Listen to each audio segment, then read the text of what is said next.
nga ba talaga ng Team Liquid PH ang laban na ito at kaya na ba nilang i-secure ang kanilang knockout spot? Finally, we can see a new hero from KL1.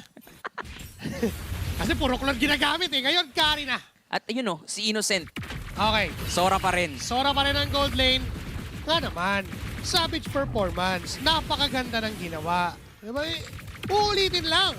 And this time, we're talking about some of a better vision. Some of a better map control play from SRG. This is a Yi Sun-jin and a Zetian na wala kang problema kung may nagtatago. May problema lang eh. Parang kapag sumipa, saan manggagaling yung burst? Yun lang. 'Di ba? Hindi mo naman gugustuhin na kapag sumipa ka, biglang ulti si Stormy. 'Di ba? Parang hindi nyo naman burst yun. Pero mas stun. Pwede. So tingnan natin paano to lalaroin ng SRG. Kasi when it comes to pokes, oo, lamang ang Zetchan sa early game. And even si Innocent, gusto niyang iparamdam kay Oheb na nakasabage nga ako kanina eh. Matakot ka sa hero na to. Pero ito rin si Sanford. Kahit pa, lugi talaga siya dyan eh. Levels 1 to 3 eh. Alam niya na masasaktan siya sa CC. So, ginagawa niya yung kanyang best para umabot doon sa minion waves. Tumawag na ng tulong Tumulong si JP. Daddy JP. Pwede ni Carl. Nandyan si Carl. Hinarangan si Yums. All in a process na pinapagalaw ng Team Liquid Philippines. Hindi tumama kay Sanford yung arrow na yon mula kay Sikais. Walang nangyari. Wala lang nangyari. Maingat sila doon. Nung nakita nilang nandun yung isa't isa, sige.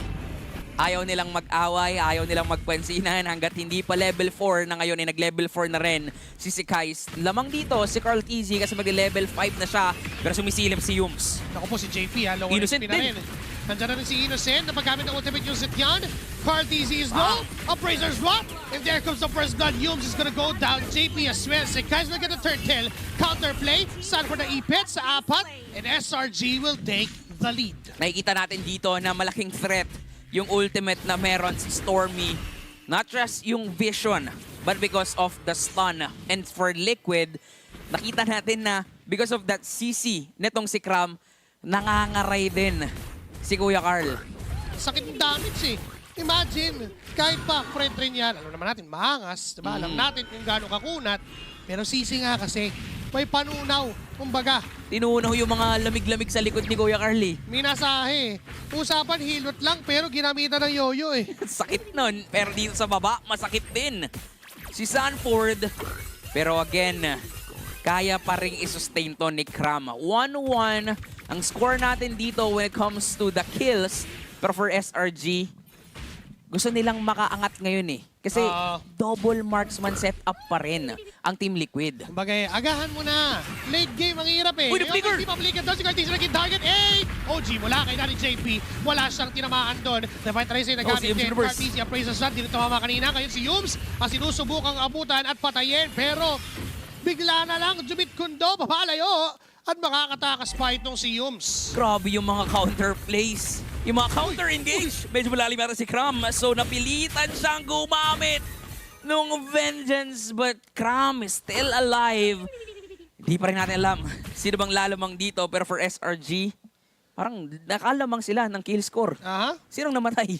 Kanina ba yung si Sanford at si JP during the first turtle?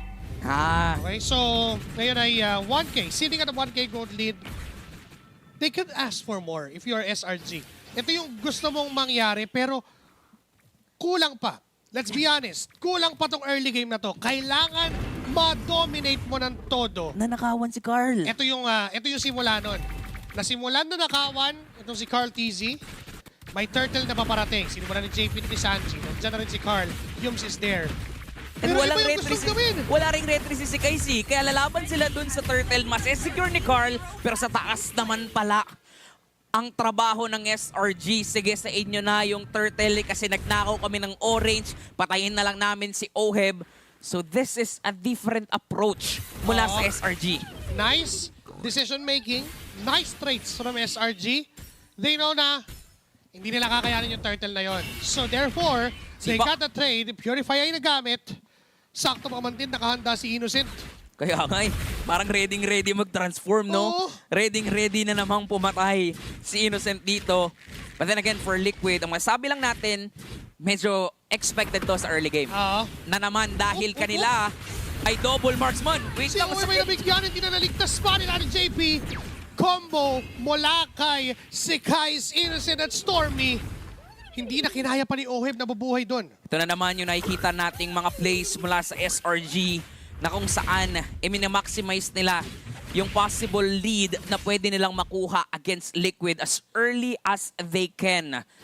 Moving and revolving around Innocent. Ganito rin kanina. Si Innocent, siya talaga yung nagdadala dito kasi nandun naman din talaga yung damage output. Pero kasi, ganda rin ng KDA ngayon ni si Kiss. Oo. Diba, 0-0-4 para sa isang YSS na scaling hero din naman. So may balak siyang agawin yung MVP sa Rome. Kasi ganun yun, di ba? Tama. Ang bilis kasi mag-MVP ngayon kapag roamer ka eh. Kasi Vision Gold, di ba? Yung ikot mo sa mapa.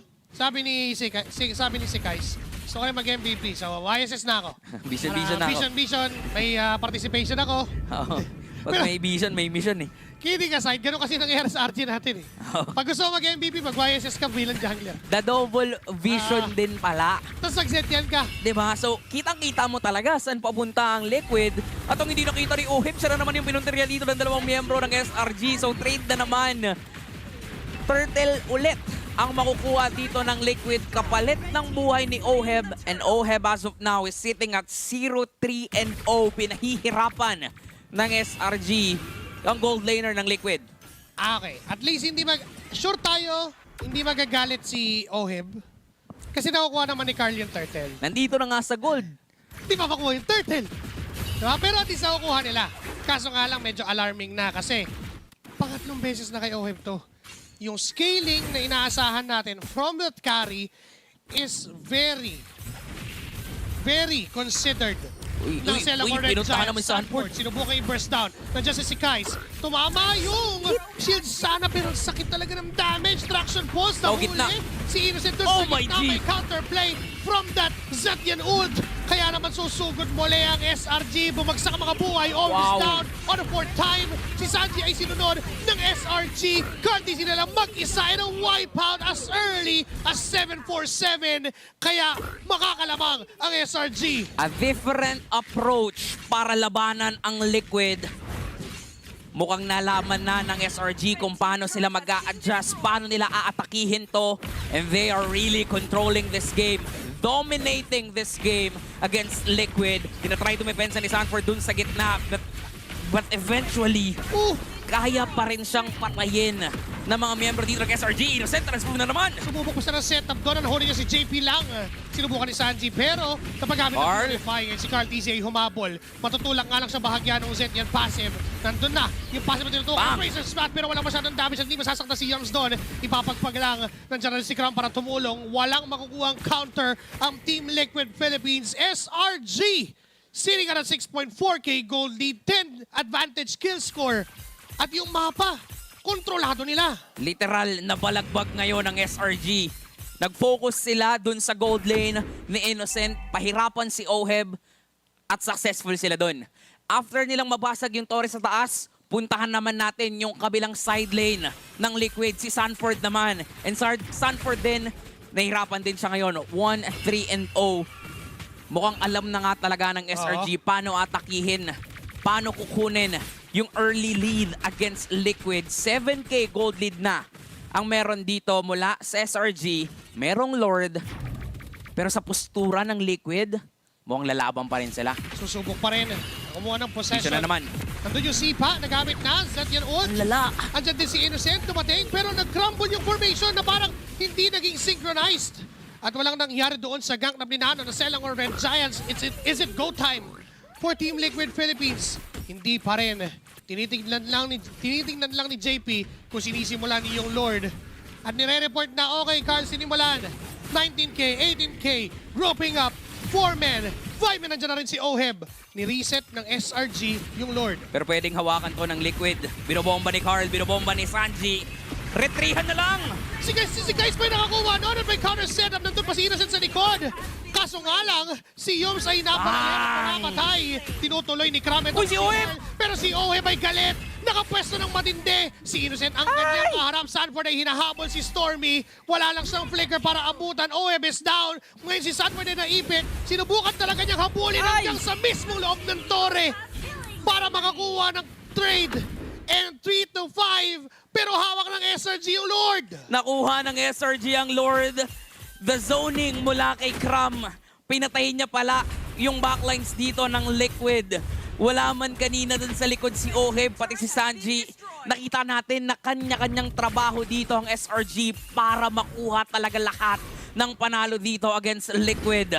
Na ngayon na merong Lord, maghahabol dito si Carl. Nakita si Innocent, nandiyan si JP, pero the damage is not damaging kasi wala pa si Sanji at si Oheb.